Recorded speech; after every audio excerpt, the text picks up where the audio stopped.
नमस्कार, मैं प्रदीप कुमार। आप देख रहे हैं भारत न्यूज एक्सप्रेस।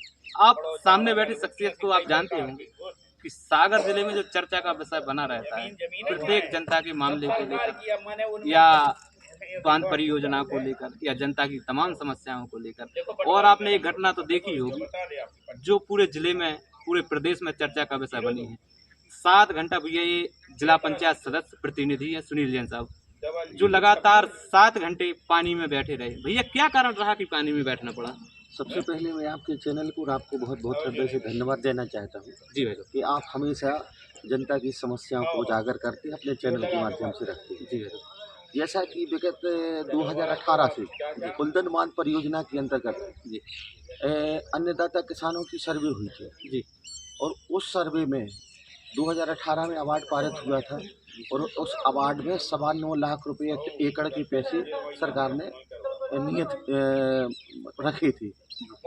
उसके बाद लगातार वो दोबारा अवार्ड पारित हुआ, पुनः सर्वे हुई, बार सर्वे हुई और राशि घटते घटते आज लगभग ये मान के चलिए कहीं किसी ग्राम में 3 लाख रुपए एकड़ के पैसे मिल रहे हैं जी, किसी ग्राम में 5 लाख रुपए एकड़ के पैसे मिल रहे हैं। अन्य सभी ग्रामों में कई प्रकार के पैसे शासन ने आवंटित किए हैं। तो मैं शासन से पूछना चाहता हूँ, जो नियम एक बार पारित हो गया है उस नियम में इतने परिवर्तन क्यों और इतनी राशि कम करके क्यों बांट रहे आप?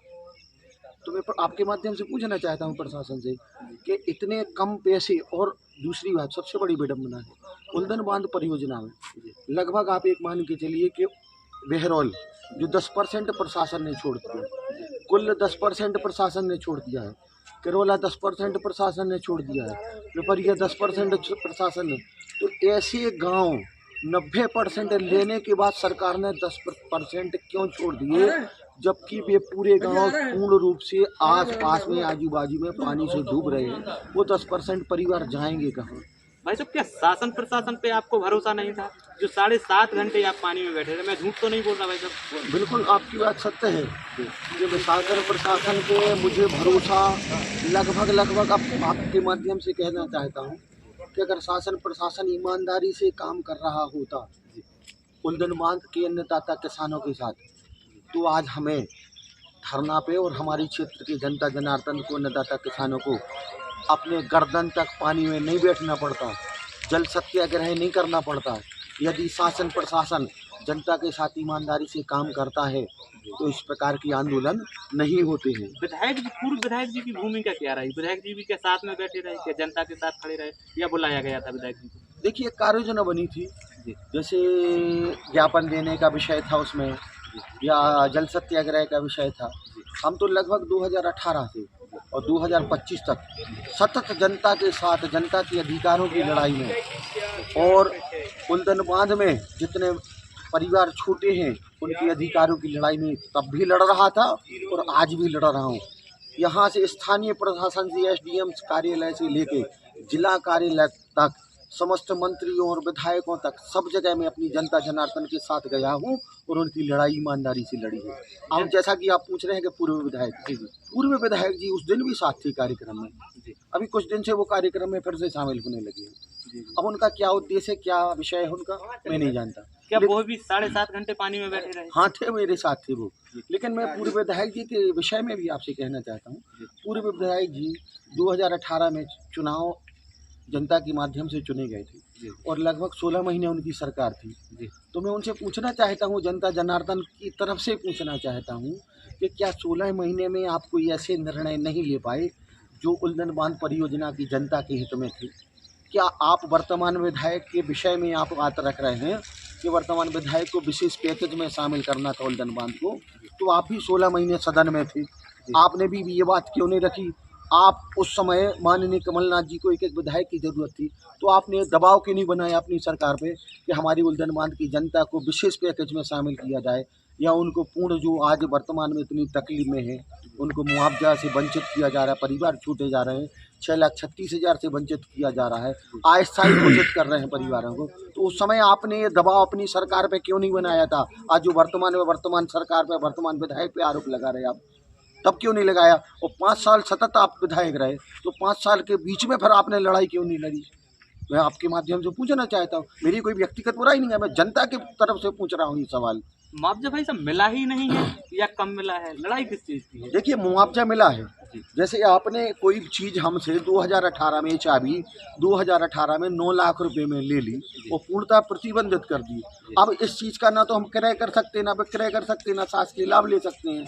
एक बार किसी चीज़ का क्रय विक्रय हो गया, रेट फिक्स हो गए, फिर क्या दोबारा उसके शासन रेट फिक्स करता है क्या?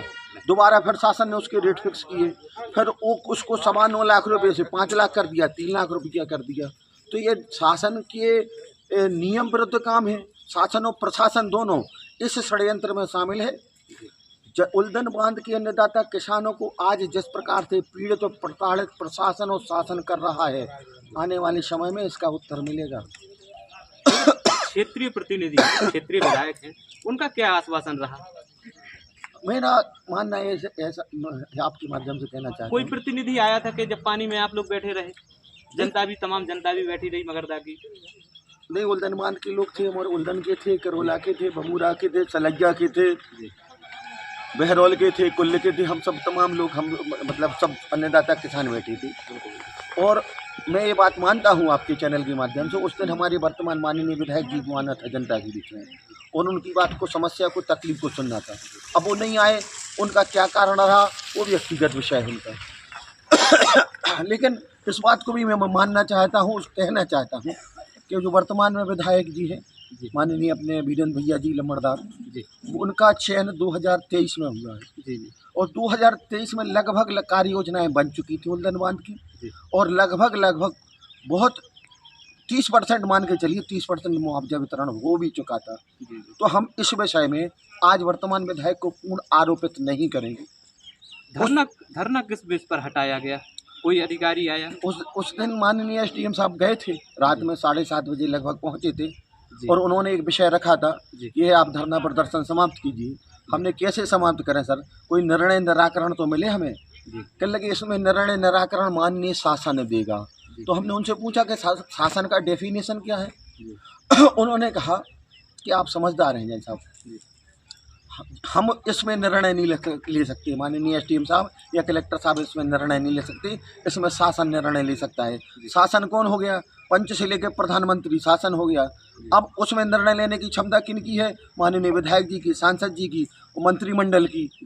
तो उन्होंने कहा कि यह बैठक ये सम्माननीय जनप्रतिनिधि कलेक्ट्रेट में कमिश्नर जी के माध्यम से, कमिश्नर महोदय के माध्यम से यह बैठक होगी और बैठक में यह अनुमोदन या प्रस्ताव बन के जाएगा माननीय प्रशासन मध्य प्रदेश सरकार को। वहाँ से निर्णय निकल के आएंगे कि हाँ, पुनः सर्वे में जो परिवार छूट गए हैं उनको शामिल करें। यह उन्होंने कहा था। हमने उन्होंने कहा कि सर कितना समय लगेगा इस बैठक में? उन्होंने कहा लगभग 7 दिन का समय लगेगा।